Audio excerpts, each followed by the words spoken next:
Welcome to another episode of the Hospitality Reputation Marketing Podcast. Get great reviews. I have a wonderful guest with us today. Ken Patel is the Chief Executive Officer of a new company. I believe it's a new company called EV. And Ken, welcome to the show. And please tell us, what does EV stand for? Well, Evie's concept is where we would be a technology driven based solutions on AI with autonomous operations, with revenue management and back office. So it's a brand new concept. Obviously, thank you for having me. It's So, a pleasure.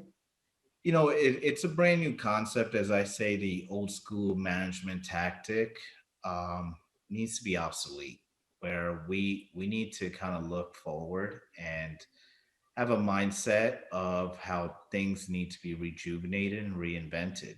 And it starts with fundamentals. So, we want, and our slogan and our motto is let's make human life better. And how do we do that is to take the workload that our employees consistently have and let's make their life better. So now we focus back on our guest. And that way we can actually provide better guest insights. And then, and that equals to the reputable brands, right? As to the brands are reputable, but is the property reputable? And we we haven't focused on that, and it goes to Evie kind of dissects every part of your hotel, um, and it goes on the technology where we want to eliminate human error, and because human error equals to what? A bad survey, Yeah, and bad bad, review. yeah, and a bad review, and it's just it's not a pretty sight at all. And the way we haven't changed in hospitality for years and decades, we followed the same guidelines, we followed the same procedures. So a guest right now knows what to expect when they come to a hotel. They know that need to give a credit card, sign a registration card. They're going to get a courtesy call. They might get a departure call.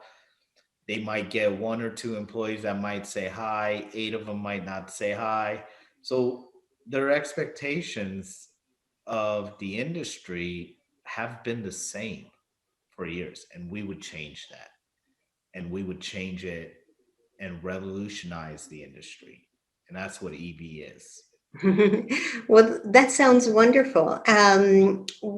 What are your plans as for how it will evolve during, like after you open? Do you have a plan for that? I'm sorry, what was that again? For example, things stay the same because it's easier for people to say, this is the way we've always done things, and let's not rock the boat. We're doing okay, and why change anything? But really, travelers' needs evolve.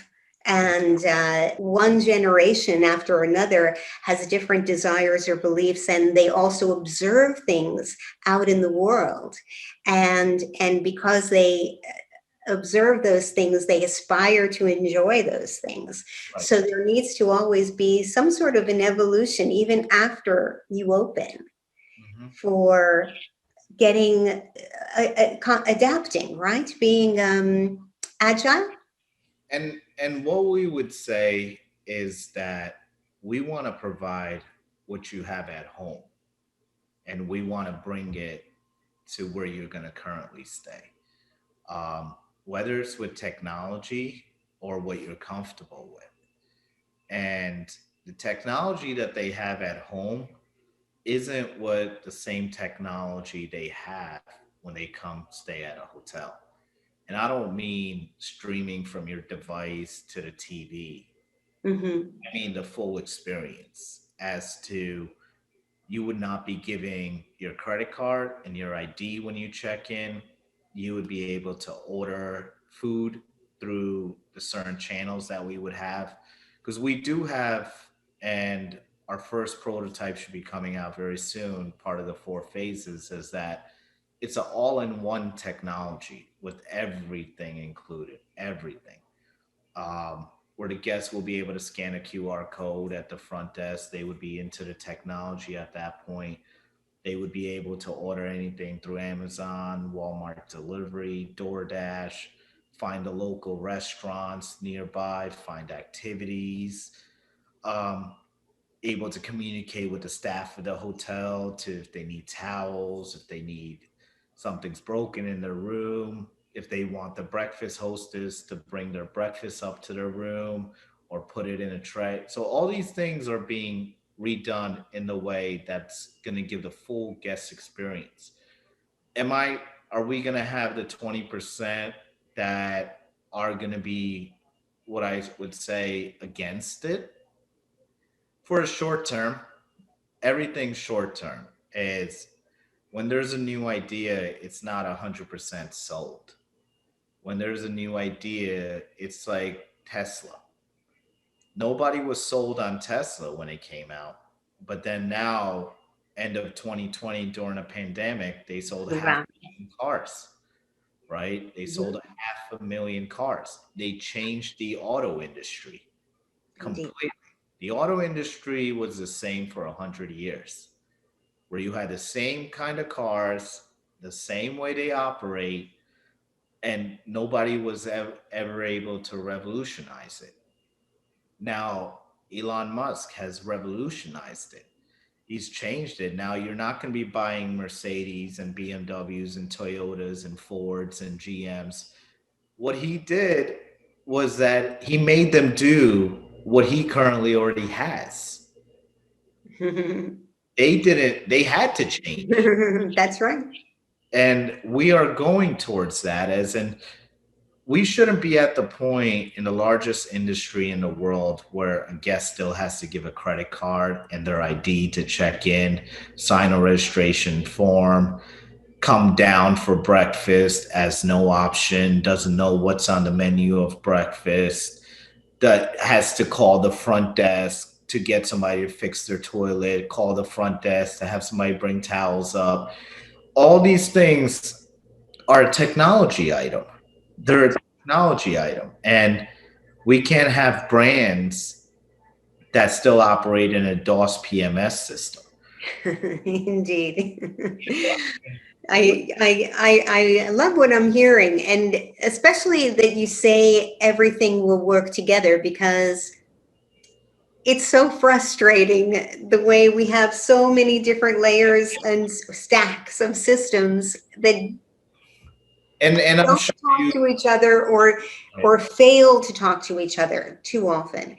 And it's mind-boggling. It's very challenging how much time we have to spend on figuring out how to use the technology properly. And very often, even when we have it, when the company has invested in it, the people don't know 100% how to use it to the full advantage. and that goes down on a vendor relationship, right? It goes down to when you give an employee seven different things to use, and then we expect them also to do their job. They Mm. can't do those things as a combination. So where we give them one thing to do and one software to use and then do their job, that makes less things very complex. And and it also comes down to is how do we eliminate human error? As to a guest says, I had a problem with my room. Now, the front desk agent has to reach out to their FOM. The FOM has to reach out to their GM. And if their GM's not available, the guest never got a resolution. And we have a solution to that. The solution would be our automated system based on the trigger AdWords would automatically compensate them. That's the same concept that Amazon uses. Amazon has it where it doesn't matter what the issue is. There's a dollar amount attached to it. It's a minimal amount. Now, why is that attached to it? Because it's a first resolution. there's automatically a resolution without questioning what has happened here. And if it's a toilet issue, if they're missing towels, we're already providing a compensation because that's what the guest does want. They want something in return because they didn't get the service that they expected or they didn't get the goods that they expected. So, and that's just part of it, right? But Is we that, also want the problem fixed. And yes, and for someone to have to remember to call afterwards and say, hello, was that fixed to your satisfaction? It's a beautiful touch, but it requires some level of organization, and it's just much better if the system somehow, hey, I see your toilet was just fixed by our engineer. Is everything to your satisfaction? and It would be nice to have something like that. we have the systems that would make sure things of that nature don't happen, Mhm. right? We have an audit system. We have where, and even goes on to a lot of different things as how Medallia works. And Medallia is a randomized survey system. We have our own survey system where every guest voice would be heard at that point. So you have clean data. Everything has the focus of making sure we have clean data. It's very analytic. So we've tackled all these different avenues to make sure that, yeah, on Medallia, your hotel's 90%. Now, 90% on 200 surveys when you sold 1,200 rooms. So is it really 90%? No, it's really not 90%. You could have been at 80%. You could have been at 95%. You could have been at 45%. Now we're going to get a clean data number as to every guest would be heard because they would get a survey. They would be able to give their input, whether it's good or bad, and it's not going to be very complex. It's not going to take them 15 minutes. It's not focused on a star system. It's focused just as in people sending their resume. It's taking those keywords from the resume, it's inputting it, developing a scoring system. So it's going to develop a scoring system. So whether they tell you you did great, there still might be an item in there that shows that you didn't do great. So it's not 100. It might be only an 80. It might be 85. It might be a 90. It might be a 70. Because they might have said you did a great job, but we think that you should fix this. Mhm. So Yeah. so it's really going to give you more of an analytic version depending on how the other surveys are like, oh yeah, we were giving you a 5, you did a great job, but you know what, we found this to be an issue in the room, but they gave you a 5, so the survey says you got 100, but you really should have not got 100 because there was an issue in the room, if that makes sense. I hear what you're saying, but if that person left feeling cared for, appreciated, and respected, and delighted at the prospect of returning again, because maybe they had a problem, but they fixed it right away with a smile on their face, and maybe left a candy in the room for them, for the inconvenience. Sometimes you can even get a more loyal customer that way, Yeah. when you're very responsive to them. Who would be, what, most reviews, when they're very good, what they really talk about is the people. Right. So what's your plan for taking care of the people so that they are really lighting up their guests? Well, you know what, and it really goes on to what we expect, our expectations and onboarding, and to come up with a structure. So we're actually going to be putting 1 million shares out, part of the company. We are going to follow a corporate model as to the bigger companies, Microsoft, IBM, um, Google, Tesla. A lot of these bigger companies, how we keep our staff engaged is to make them ownership, make them part of the company. And that's where they're engaged. And that also lessens staff turnover, that keeps them engaged all the time.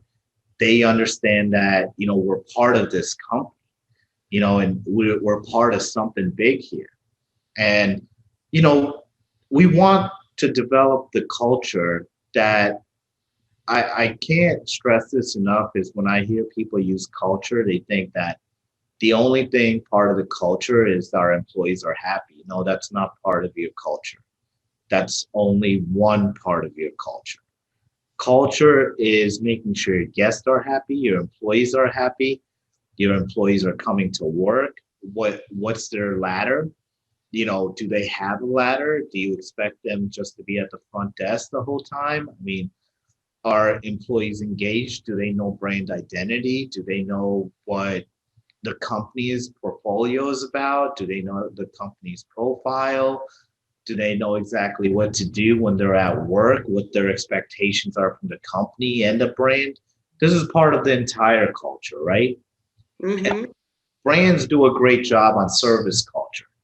Now, the hotels itself really don't put a lot of focus on service culture, where I would say there is tremendous amount of hotels that still preach service culture, but it's not a consistent pattern, right? And when you have a service culture, your employees are very engaged, and the employee engagement is at the highest level just because it's very consistent. It's just consistent to the guests know what to expect, the employees know what to deliver. Yes. You know what? The Casablanca Hotel, by Library Hotel Collection, one of the properties that I worked with, where I actually sat every day, the general manager there said to me, the staff performs so well because they're so comfortable. They're so comfortable and they're so confident because they know exactly what's expected of them. And they know that they will not get in trouble for using their creativity and their imagination and their passion for hospitality to make that guest happy, because they know that no matter what their job is, their number one job is to make sure that guest feels great about staying there and wants to come back and wants to tell their friends about what a great hotel they found, what a little treasure it is. And that confidence that they can do whatever it takes to make the guest happy. That doesn't mean getting crazy, because we all know that it doesn't take uh, throwing a parade to make somebody feel happy. And well, sometimes you have to go a little bit farther than for others. Sometimes it's just a warm smile and saying, "Hi, how are you doing? Do you have everything you need?" And and that's all. And just enough people doing it throughout their stay, smiling at them, sparkling a little sunshine on them, is what I used to say. But that confidence that when they see something that doesn't go quite well, they can say, John, Adele, something happened today and I took care of it, but that's not the first time somebody mentioned that. Maybe there's something we can do differently to make that issue not happen again. And that confidence that they can communicate and that they will be listened to and respected and appreciated for bringing a problem to the attention of the management, it just makes a world of difference, because they know that we're asking them to participate in the culture of continuous improvement. You know what Correct. I mean? Yeah. So yeah, I think it's more than just making people happy. It's giving them an environment where they can participate wholeheartedly and where they're challenged to bring their ideas to the table, Yeah, because everybody has something to contribute. exactly. And we need to provide the employees the right guidance, right? Is to making sure that there's growth, there's opportunity, there's the potential of and the potential is endless, where we need to kind of guide them in the way where they're more focused, right? Employees lose focus all the time because they feel like robots, because every day they're told to do the same exact thing. They're told to do the same exact thing, so they lose engagement. So we need to keep them engaged. And we've been very stagnant in this industry on how we operate. We haven't been creative. There hasn't been a creative tactic on how to tackle all these different things, right? And COVID didn't help. COVID obviously kind of put us back a few more years, just because we expected our employees to do a lot more than they were even doing before. And then you have these, I call every employee of COVID employee of the year for the reason that they came to bat every day. They were doing what was required of them. They didn't get anything extra for it, They but got less. they got less, and we need to reward them. There's got to be a reward structure when it comes to employees. And I get a lot of owners calling me and inquiring about EV, and I tell them that how we operate is just not to maximize your profit.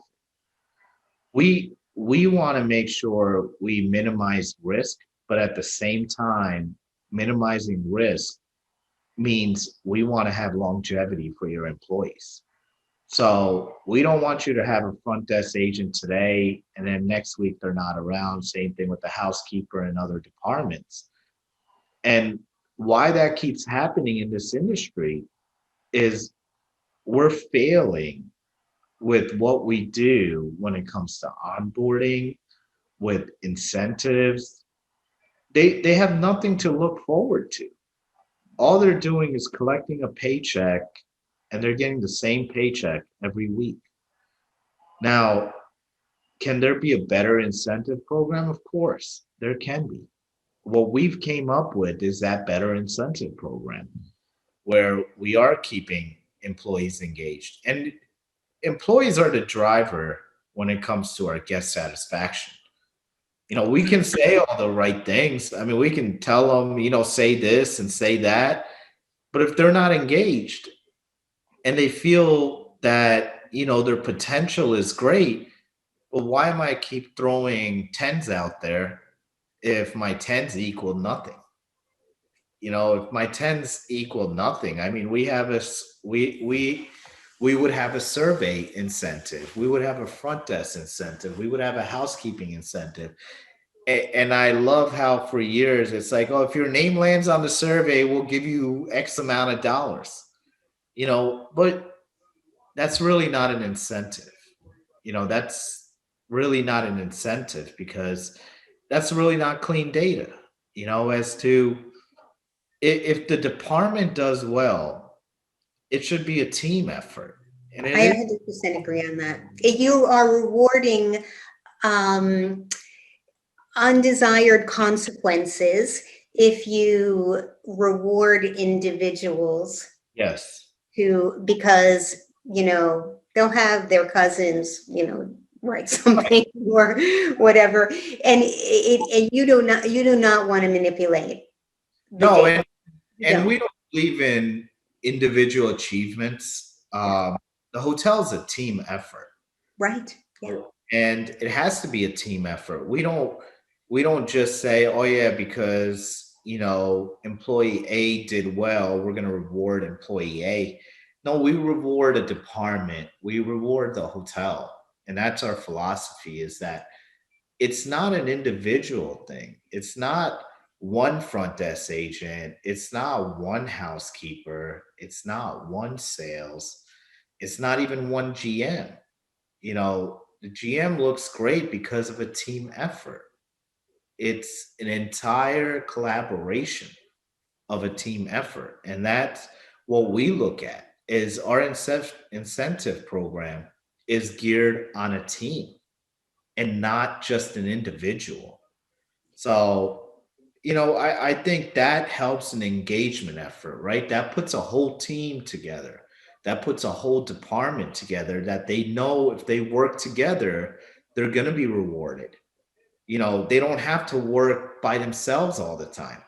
As to if it just for instance, if their NPR looks great, you're going to have a housekeeper know that they're going to be rewarded if their NPR looks great, and now they're going to help each other. If their service scores look great, if now they're going to be on guest reviews, reputation, landing on TripAdvisor. Because most of the time, when you look at these reviews, the guests are saying, "Oh, housekeeping was great. They really cleaned my room." So now, why aren't we rewarding them for that? We should We be should certainly be celebrating right, and sharing all those positive comments from the guests. And you know what? I find that what really worked in making the library hotel collection have the highest guest satisfaction scores in the world, with 96.1 from So Says Review Pro. And what really, really worked was appreciating them and seeing that people were promoted from within and listening to them and asking them, um, what do you need? What do you need to be successful? Sally Beck, who is the general manager of the Royal Lancaster in London, took her property from number 272 on TripAdvisor to, I think, number 15, something like that. And she said she does not manage the way you mentioned, where you're telling the group this is what you need to do. She instead says, she calls it an inverted pyramid. And she's on the bottom serving them. They're the important ones. And she's saying, hey, we have this problem. You're the experts. What do you think we need to do to solve the problem? And that makes them feel important, respected, and free right, to put all their creativity on the table. If every single idea has to come from the general manager, you're going to be exhausted and not successful. But if you have the entire team always thinking, always wanting to put good ideas out there, you know, always willing to do anything to make the guests feel happy, and having so much pride over the reviews that are shared with them, and feeling so celebrated as being in a very special group of people who is able to, work this magic. Well, that makes people stay too, and maybe more than money. right. Yeah. And I think that's why we don't put a dollar amount. I mean, we want as to our employees to also understand that it's the reward isn't have a dollar sign to it.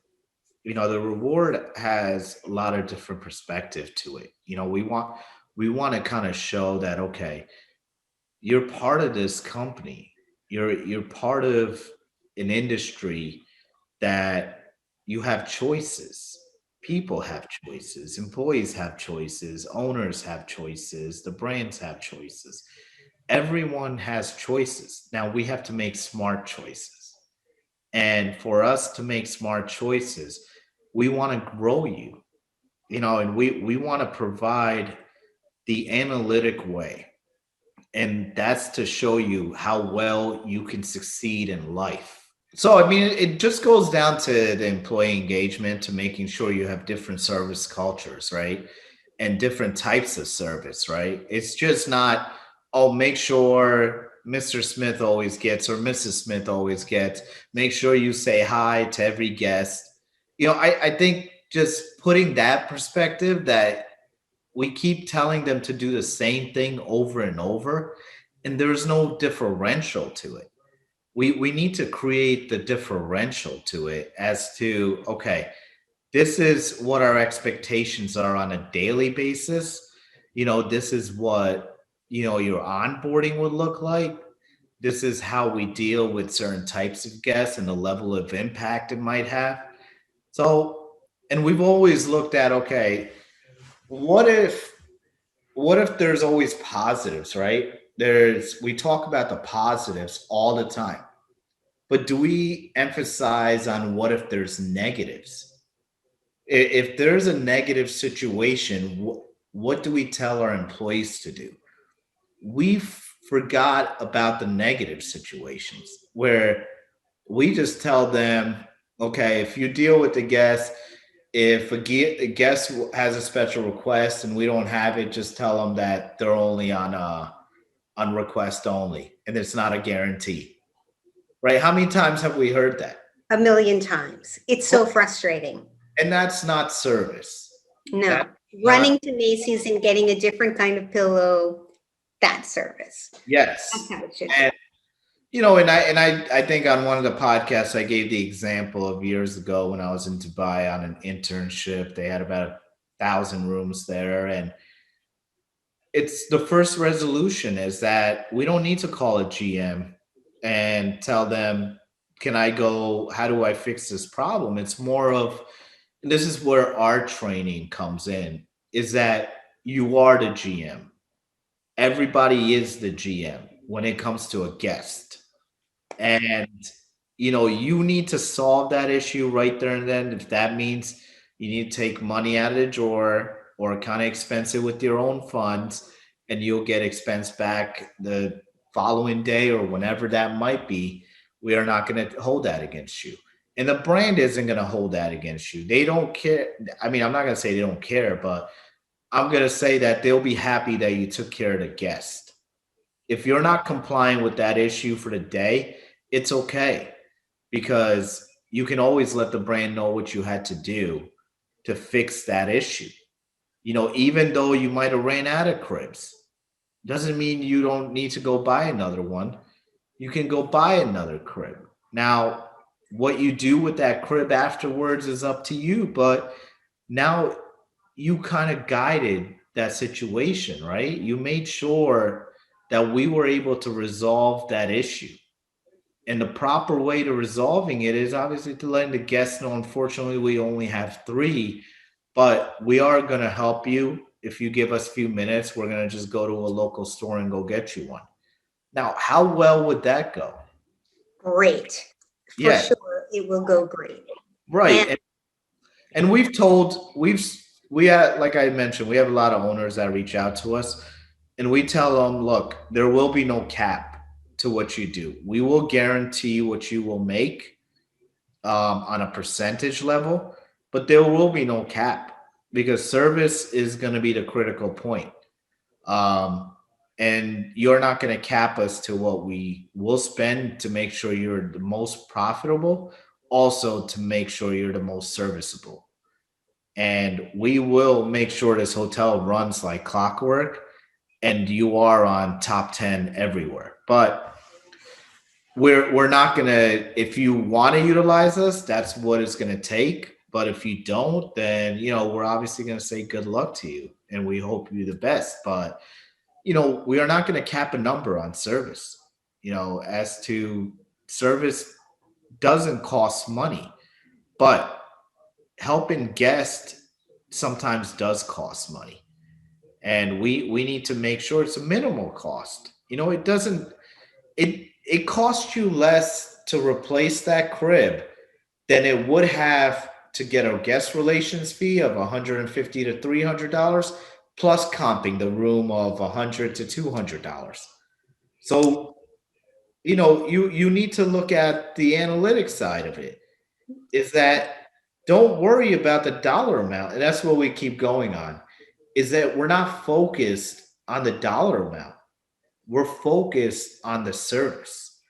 We're focused on how we can make sure the guest is smiling when they walk through the double door and when they walk out through the double doors. And that's our motto and that's our goal, is to make sure that always happens. I love it. And those stories that the guests take with them and they share with their friends and their business associates and their neighbors and hopefully online, can either be, you know, they ran out, but they took care of me, or you know, I had everything I needed to take care of my family. This is such a family friendly place. You should definitely go there. Or is it going to be, you know, I don't know how I asked for a crib in advance. I don't know how they thought I was going to manage with my child without that. And they're like, oh, policy, you know, that's all, nothing we can do. It's it the amount of money you lose from all the people that could have been referred to you but didn't, from that person not coming back to you. It's so expensive. You know, I always talk about this one time when I was a young sales manager knocking on doors, pleading for business, and I got a big account. And I was so excited about it. And the first time the VIP from that company came to stay in the hotel for the first time after leaving the company that they used to have a contract with. And the person was like, checking in, you know, just it wasn't that he did something evil or wrong, or he didn't make a so-called technical error in any way, but that lack of beautiful warm welcome, uh, and just a lack of lovingness at the hotel was enough to lose the business right from the get-go. All Yeah, that time, all my salary, all that effort, lunches and entertainment and everything that it took to get that business. That was the most expensive lack of welcome. yeah, Yeah, and I would tell you, and this is actually an example. It happened. What are we on Tuesday? So Friday, I had an owner reach out to me, and we asked him, you know, we're going to review your P&L. They are going to be an account moving forward, but we reviewed one of his hotels. It was in Las Vegas, and we found almost it, it was like $41,000 of adjustments for the year, and he thought it was an incorrect rate, and it was all related to service. It was all related to service that he did not even know about. And this is where things do get brushed under the rug. And it's because they don't have the right service training, and the guests are unhappy. And so their quick resolution to that is we're just going to adjust their rate. We'll give them a discount, and that'll be okay with that. But it still happens again. It's not a correction, right? It's not like, okay, how do we make sure things of that nature don't happen? Or how do we train our staff? A lot of the companies, and this is case studies that we've done, I think what was the amount? 2% of the management companies in the United States have service training. 2% have service training. Do they usually do? They go on the brand sites, and then they take their videos, and then they just show them the videos. But that's not really service trainings. The brands do it so you guys can come up with your own instincts and your own ideas and your own development plans, right? And why does the United States of America have only 6% of the hotels that have an above 80% average guest score? There's a big problem here. You it's know, a big problem. I agree. It's the scores are so mediocre for most hotels. And I really think that also just even the word training, it doesn't necessarily do what you need it to do. Like, it's not about the fork is here and the glass is there, as much as it is, how do you feel? You know, how are you making that guest feel? That yeah, culture, that warmth, that we love you. I've came up That with so many different ideas that have increased guest scores over my tenure. In the last 10 years alone, I would probably say anywhere from 30 to 45 different ideas, whether they had to do with cookies, whether they had to do with delivery of some sort, whether they had to do with an in room amenity item, and hand service, complimentary bottles of water with personalizing it, giving them some sort of welcome gifts, or giving them something that means something, right? And I always have a motto that the first thing you cannot ask the guests for is their credit card and their ID. We need to give them the first thing before we ask something of them. Interesting. And that has always tended to work because of the fact that now we're giving them something. It's usually like, okay, and I've seen a lot of hotels and brands and management companies do the opposite, right? It's like, let's take their payment and then give them the complimentary bag or the bottle of water, where we want to give that to them first and then ask for the credit card and the payment. So I'm always of giving the guest, one of the things years ago, I think 7 years, maybe now, 7, 8 years, I came up with, I found a company that had a cookie oven. And then we bought the complimentary bags, plus we bought the boxes that we would be able to put the cookies in. So we would make warm cookies. We would bake the warm cookies in this small oven right in our front desk lobby, so everybody smells the cookies, right? And that goes from my DoubleTree days that I loved. Here I'm talking DoubleTree days of, oh man, I feel old now. More than 15 years ago, right? And I loved that concept of it so much that the aroma of the cookies was a big driver. Giving the cookies in a nice personalized bag with the guest's name on it doesn't cost much. You can make your own labels, put the guest's name on it, make the labels. So now they feel like they've got something, right? As they're walking in, now you've got the freshness of the cookies, the guest expectations at the highest level. And now if the guest was to have an issue, we would give them a box that said we want to make it right, and then that would have 4 or 5 cookies in it, and then we would deliver it to their room as a service recovery item. So a lot of these things create this aspect, right? What do they might cost you? Maybe $1, $2, maybe 18 cents, 25 cents. It's way less than what you would have spent when not doing anything at all and just doing an adjustment to say, oh yeah, we're sorry, we apologize, we're gonna adjust your rate. Now, yes, it's great you adjusted their rate, but you still didn't solve the problem. You didn't really put it up to an expectation level, right? We made a check-in process that was just a normalized check-in process and made it seem like a resort style check-in process. We made a service recovery on a limited service scale, make it seem like a full service scale with the delivery to a room, whether it was your houseman, front desk agent, whether it was a GM, FOM, sales director, whoever it was. We created a personalized experience. And that is what I feel is always needed. You need to be more personalized instead of just giving that normal resolution and that normal solution. So, those things really do matter.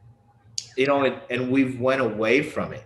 Why people think like, well, we don't want to do this because it's going to cost much. No, it's not going to cost much.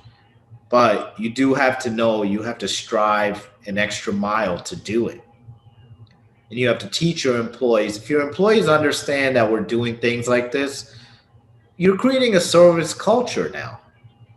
You're creating an expectation that these are the things that would have to be done. These are the things why we want to be serviceable. And this is how we teach our employees, keep them engaged. And these are our protocols and this are our procedures. I would hammer down as a COO of this company. My thing would be calling every hotel, and me being COO, calling every hotel at 2:55 p.m. every day to saying, "Do we have the cookies ready?" I would call the regionals and my VP of operations and tell them, make sure they have cookies today. Like, you're worrying about cookies? I'm like, yes, I'm worried about cookies.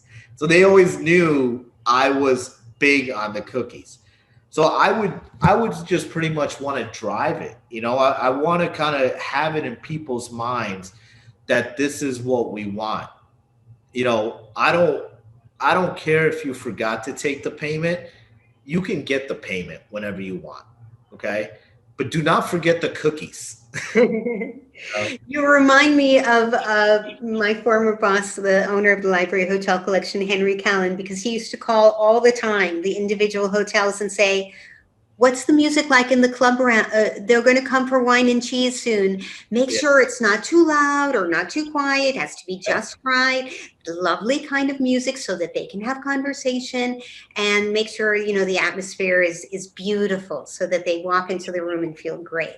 And he would every day, every day called us about it. It was so funny, but it really showed he cared about the details, and it translated to that he cared about all the details. Yep. So And that's the thing is I think we put too much focus on revenue. Revenue will always come if your guest expectations and satisfaction is there. You know, agreed, uh, and beyond agreed. yeah, and you know what? I'm a big revenue guy. I mean, I'm a big everything guy, being in this industry for a long time and doing so many different roles all the way to the top.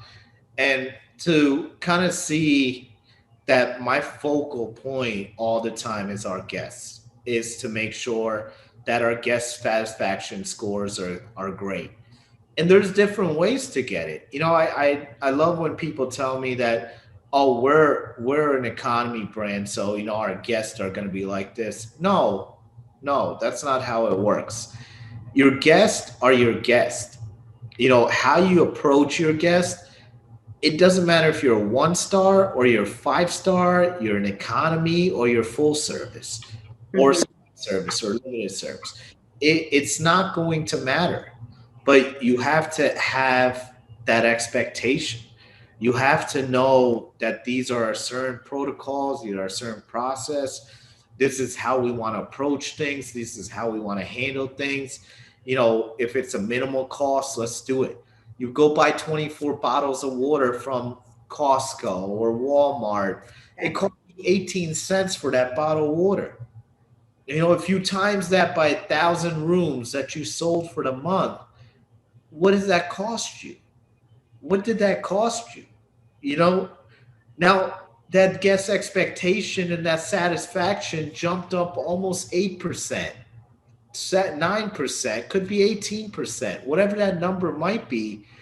You've just created a niche, right?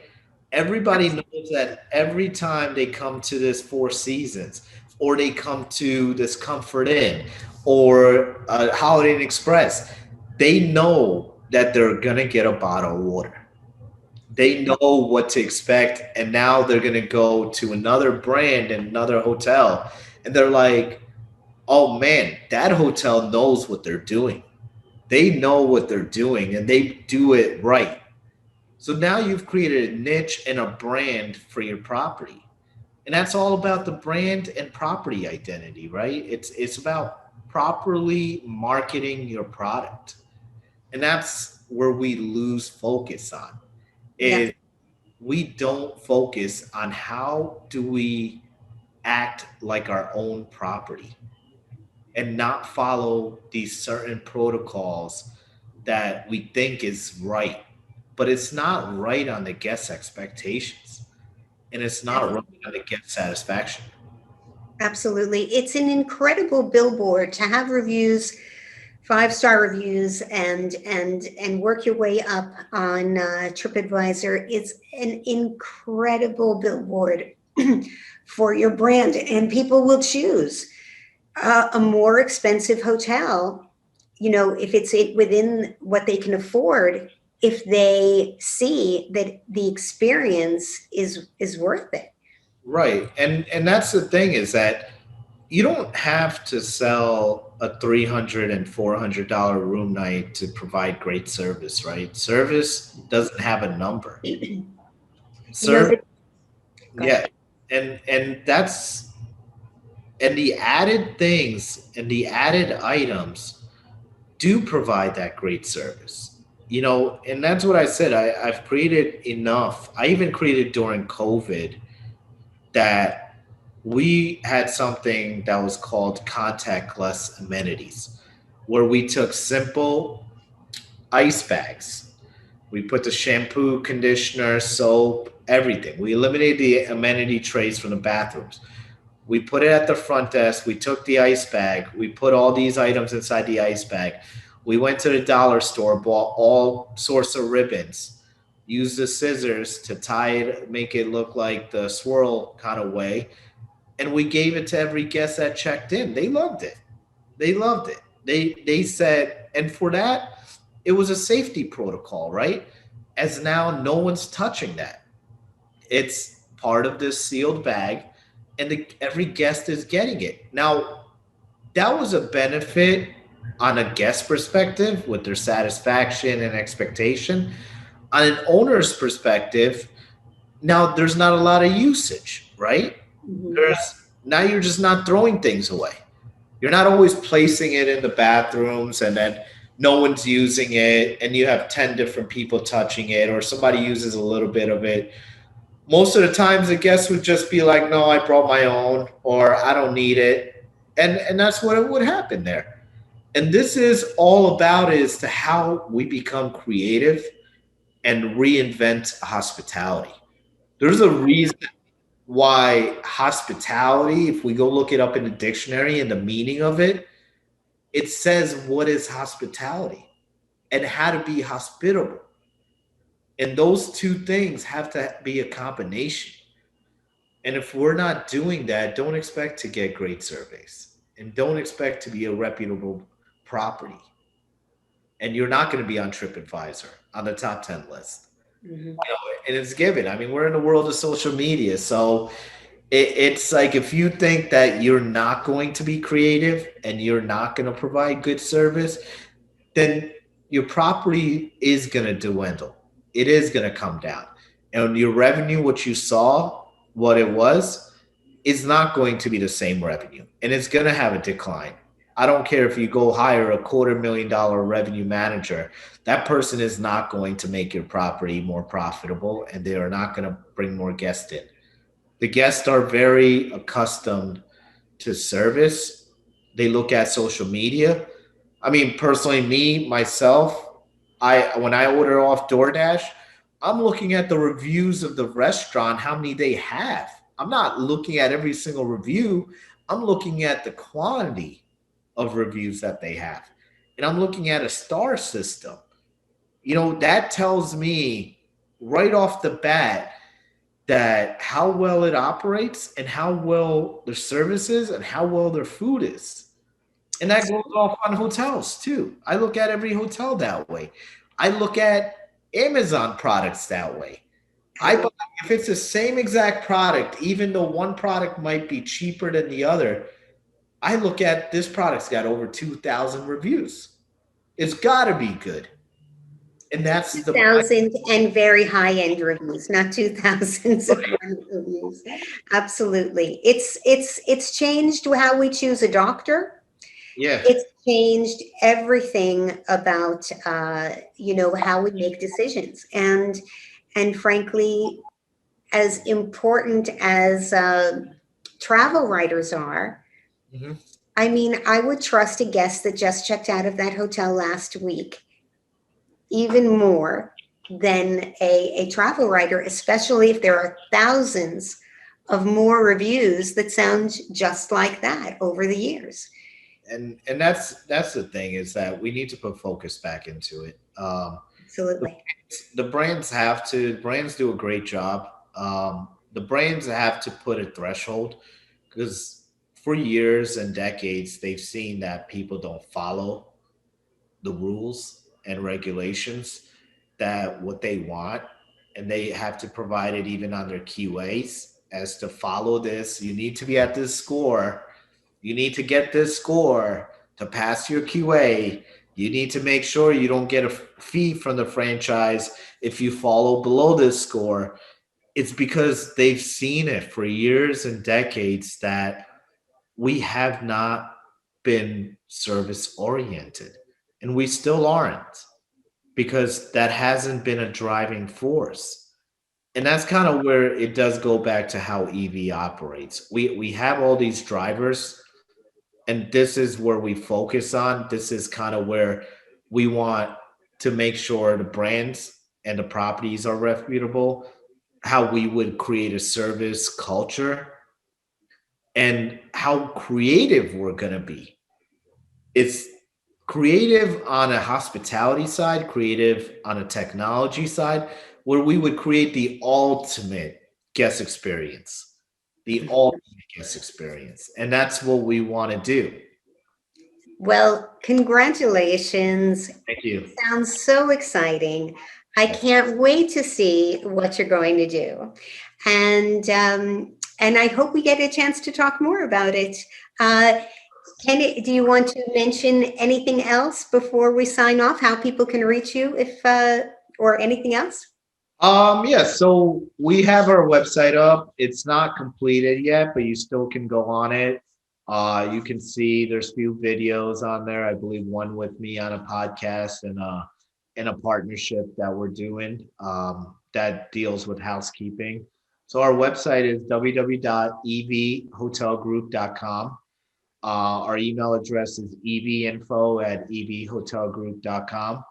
And we look forward to hearing from you. And, like we said, let's make human life better.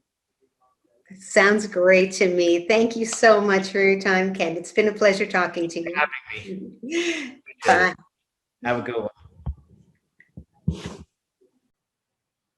Thank you so much for joining, and I hope we'll see you in a week or two for another episode of the Hospitality Reputation Marketing Podcast. Get great reviews. If you like what we're doing and want to support us, please don't forget to share, subscribe, and tell your friends, and leave a review if you can on iTunes. Thank you so much. We'll see you soon.